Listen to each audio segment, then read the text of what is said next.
Paris in the fall, the last months of the year and the end of the millennium.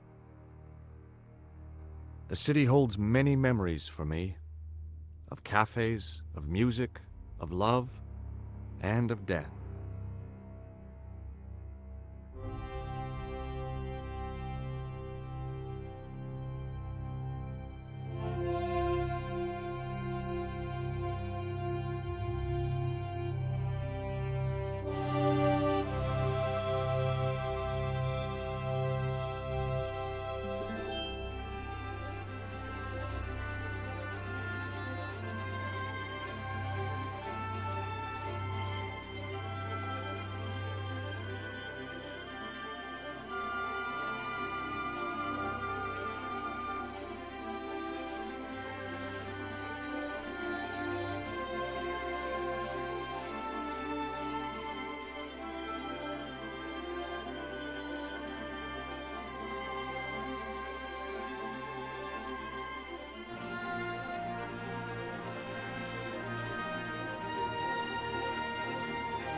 As I picked myself up, all I could hear was the ceaseless drone of traffic.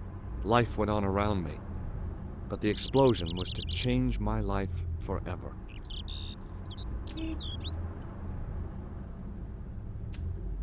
I contemplated crawling under the umbrella and pretending none of this had ever happened.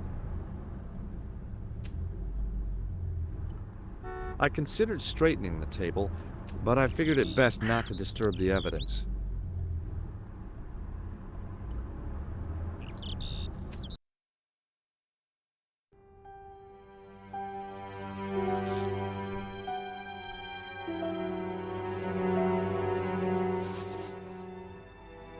I tried not to meet his stare as I searched the dead man's pockets.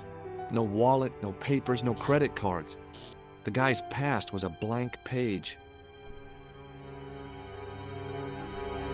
The sight of the dead guy's staring eyes turned my knees to jelly.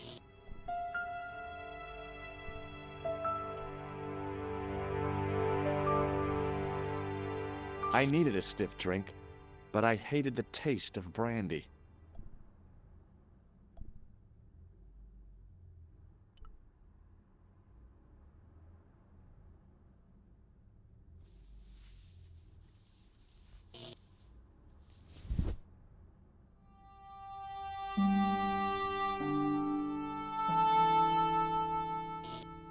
Oh, my head. Never again. How much vodka did I drink? Oh, no, don't tell me. What is your name, Sherry? George Stobbart, ma'am. Oh, American. She asked the question quite innocently, but I could sense her reserve. It was something which seemed to afflict all Europeans. You look like you could use a little help. I could use a little drink. I feel sick, dizzy, and bruised. I don't even remember the party. Just relax and take it easy. You've been knocked out. You don't say. What happened? There's been an explosion. You should try not to move. Are you a doctor? No, but I used to play hospitals when I was a kid. Can you remember anything at all? No. I need a drink. Pour me a brandy. Is that straight or with ice? Just give me the bottle with a cheat on it. I guess a little drop won't hurt.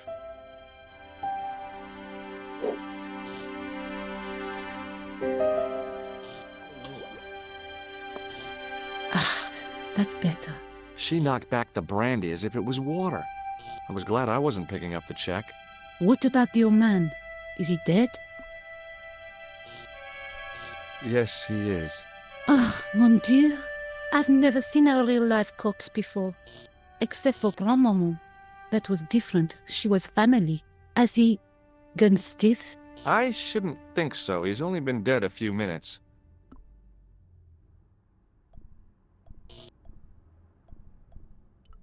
Did you know the old man?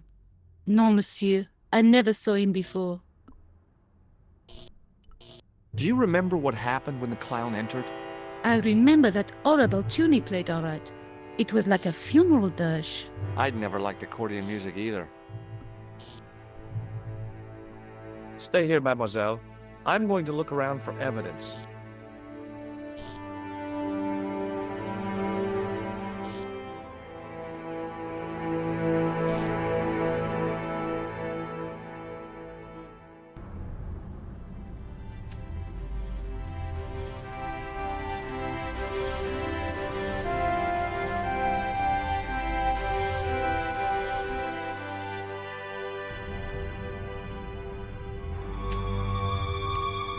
Freeze! Hold it, right there. Whoa, don't shoot. I'm innocent. I'm an American. Can't make up your mind, eh? I demand to see the American consul. Drop your weapons and get down on the ground. Put that thing away, Sergeant. Move. I apologize, monsieur, but I cannot permit you to leave. Am I under arrest? Ah, no, I would simply like to ask you some questions. En avant, to the café, marche.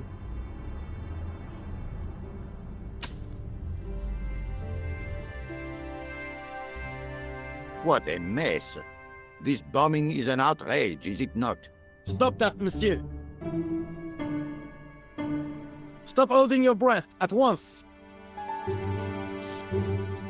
Has it occurred to you that he may be dead, Mou? Oui, monsieur. But I prefer to look on the bright side. Besides, I recall a case where the killer escaped by feigning death. However, in this case, the man is quite dead. Clearly, the killer knew of his presence and... How many times have I warned you about premature extrapolation? All we know is that he is dead. It seemed reasonable to assume... A great detective assumes nothing. Take Maigret, for instance. But he was a fictitious character, monsieur. Why, he was no more real than Poirot or Tintin. That's different, Mou. They were comedy Belgians. Anyway, it is unlikely that even you will learn much from talking to the dead. Examine the girl and take her statement, if you can.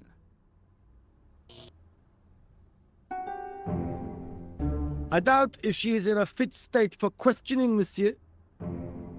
It smells to me as if she has been drinking. As I feared, we have stumbled upon a den of iniquity, Mou. Leave her to me, sir. I am used to handling drunken women. I do not doubt that for one moment. Et maintenant, to business.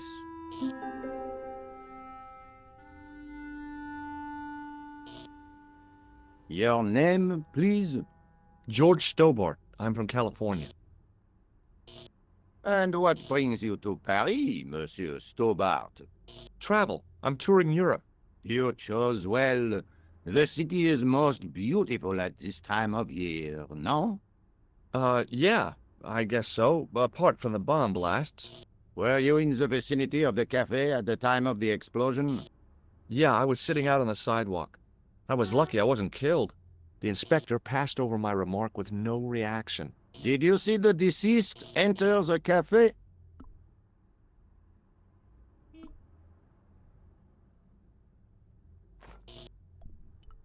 Yes, I did. Was he alone? Yeah. And did he say anything to you? No. He was more interested in the waitress. Did you see anyone else in the cafe?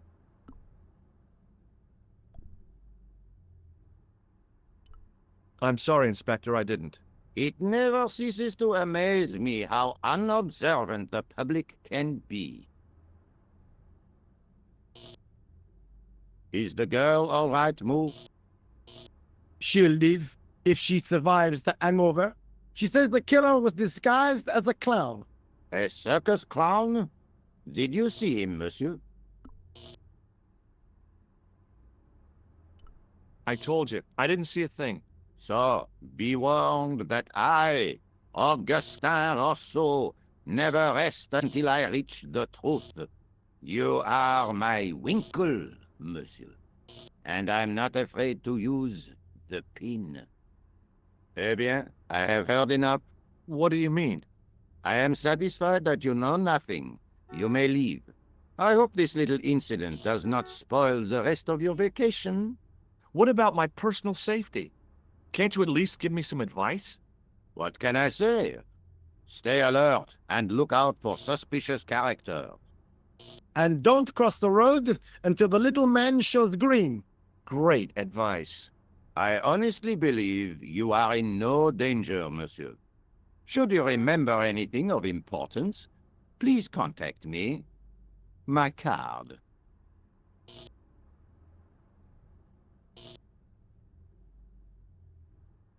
Thanks. That is all. You may go. There's not much to go on, monsieur. On the surface, no. But what lurks inside the subconscious?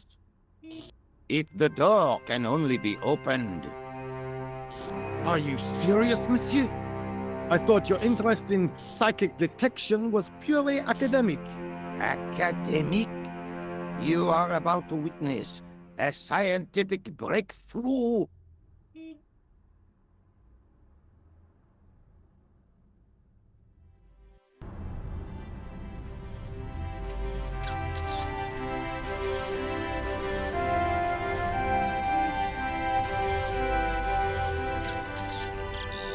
Excuse me, mademoiselle?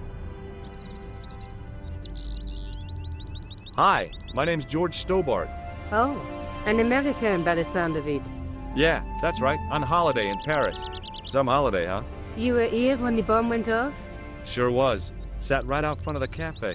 Did you notice a middle-aged man, maybe 60, with an hat and overcoat? I couldn't believe it. She hadn't even asked how I was feeling. Yeah, he went inside just before the bomb exploded. You weren't related to him, were you? Oh no, nothing like that. I am Nico Collard from La Liberté. Well, what's that, some kind of nightclub? No, it is a newspaper. You're a reporter? I'm a freelance photojournalist. Say, you can interview me about the bombing. You know, an eyewitness account. Minutes after the outrage that shook the whole of Paris. You know, real-life drama, human interest, that kind of stuff. I'll just stick to the facts, thank you. Did you see who planted the bomb? I know it sounds crazy, but he was dressed like a clown. Oh God, it's him again. Have you met the clown before? It's a long story. I have plenty of time. I don't. Who's the guy you were supposed to meet? His name was Planter. I didn't know him, but he called me last night. He said he had a story which would interest me. He asked me to meet him at the cafe. I guess I'll never know what he wanted to tell me.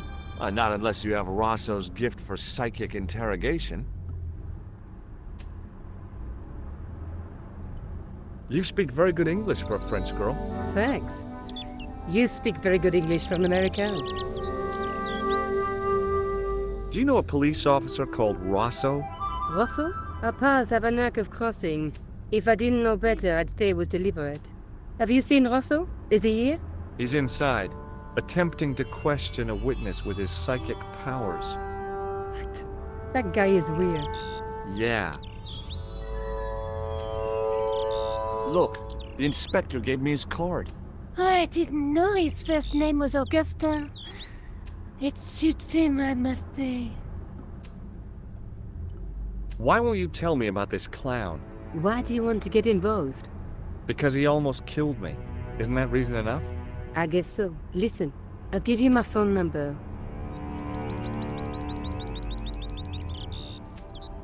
You help me with my story, and I'll let you in on what I know. And let's get one thing straight right now. This is strictly business. Okay, it's a deal. I have to go develop these pictures. A bientôt, monsieur. Fine, I'll, see you soon.